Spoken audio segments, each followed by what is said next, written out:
તમારો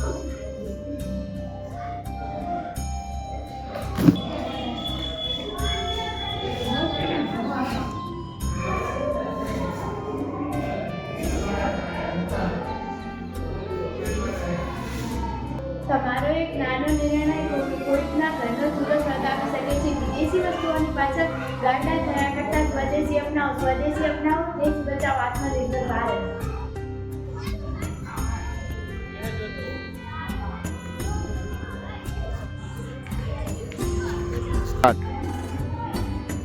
કચરો કોણે અહીંયા નાખી દીધો?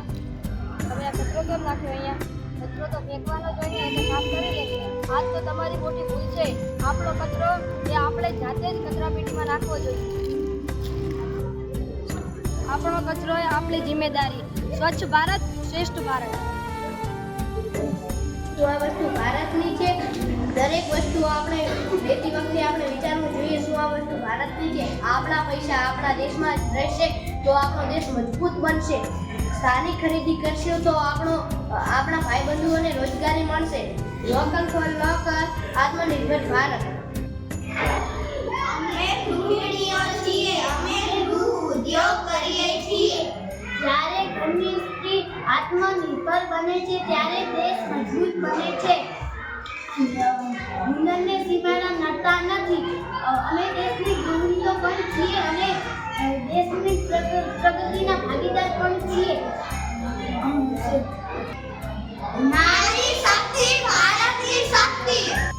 આપણે સરહદ પર જઈને લડી શકતા નથી તેનો અર્થ એ નથી કે આપણે દેશભક્ત નથી.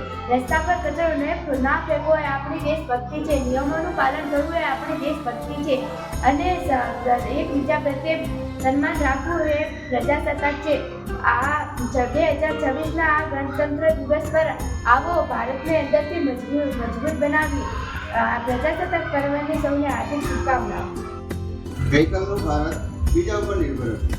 અત્યારનું ભારત વિશ્વને રસ્તો બતાવે છે. રસીથી રોકેટ સુધી, સોફ્ટવેરથી લઈને સેના સુધી અત્યારે આપણે આત્મનિર્ભર છીએ.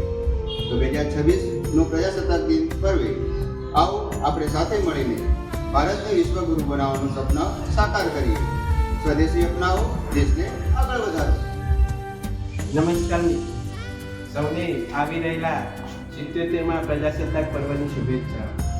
મિત્રો, આઝાદી એ હક નહીં પણ એક જવાબદારી છે. 26 જાન્યુઆરી 2026 આપણો પ્રજાસત્તાક દિવસ આવી રહ્યો છે. 26 જાન્યુઆરી 1950ના રોજ આપણું બંધારણ અમલમાં આવ્યું. આજે 2026માં એ સંકલ્પને પૂરો કરવાનો સમય આવી ગયો છે. ભારત ભૂમિ પરનો ટુકડો કે નકશા પરનો દેશ માત્ર નહીં પણ 140 કરોડ દેશવાસીઓનો જીવંત ધબકારો છે, જેનો ઇતિહાસ સુવર્ણ છે, જેનું વર્તમાન શક્તિશાળી છે અને ભવિષ્યનું વિશ્વગુરુ છે. એવા ભારત દેશનો નાગરિક હોવાનો મને ગર્વ છે. તો આવો આપણે સૌ સાથે મળી પ્રતિજ્ઞા લઈએ, આપણી ફરજો નિભાવીએ, ભારતને સ્વચ્છ બનાવીએ, સ્વદેશી વસ્તુઓનો વપરાશ કરીએ અને ભારતને આત્મનિર્ભર બનાવીએ અને ભારત વિશ્વગુરુ બને એના પ્રયાસો કરીએ. જય હિન્દ, જય ભારત. નમસ્કાર મિત્રો. વાતોથી નહીં કર્મોથી દેશ પ્રેમ બતાવીએ. વાતોથી નહીં કર્મોથી દેશ પ્રેમ બતાવીએ. ચાલો ફરજ નિભાવીએ અને દિલથી સ્વદેશી અપનાવીએ. પોતાની માટીનો સાદ સુણી વતનને સમૃદ્ધ બનાવીએ. પોતાની માટીનો સાદ સુણી વતનને સમૃદ્ધ બનાવીએ. ફરજને ગણો ધર્મ અને દિલથી સ્વદેશી અપનાવીએ. જે પરસેવો આપણા દેશના મજૂરોનો છે, જે કલા આપણા કારીગરીની છે, એને માન આપવું એ જ સાચી દેશભક્તિ છે.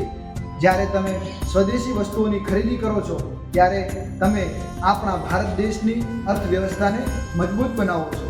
તો ચાલો આપણે પ્રતિજ્ઞા લઈએ. આ 26મી જાન્યુઆરીએ સંકલ્પ કરીએ, ગર્વથી કહીએ, મારું ભારત આત્મનિર્ભર ભારત. જય હિન્દ, જય ભારત.